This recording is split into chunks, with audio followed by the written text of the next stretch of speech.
ദൈവതിനാമത്തിന് മഹത്വമുണ്ടായിരിക്കട്ടെ.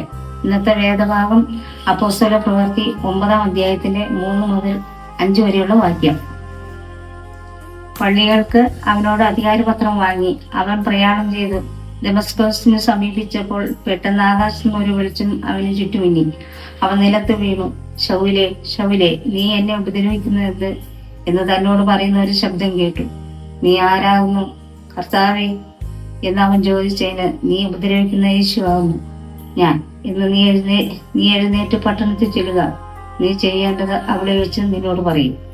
Father തെയോഡോറസ് ഇതിനൊരു വ്യാഖ്യാനം നൽകുന്നു. നീതിയും പ്രകാശവുമായവൻ ശൗലിന്റെ ജീവിതത്തിലെ തിന്മയുടെ ഏറ്റവും ഇരുണ്ട നിമിഷത്തിൽ നീതിയുടെ പ്രകാശം ആസ്വദിക്കുന്നതിനായി അവനെ തിരികെ കൊണ്ടുവരുവാൻ അവന്റെ മുമ്പാകെ വെളിപ്പെട്ടു. കർത്താവിന് മനുഷ്യരോടുള്ള തന്റെ അന്ധമായ സ്നേഹത്താൽ അവരെ കാണുവാൻ സുഖത്തിൽ ഇരിക്കുന്നവർക്കായി അല്ല, മറിച്ച് രോഗികൾക്കായാണ് അവൻ വന്നത്.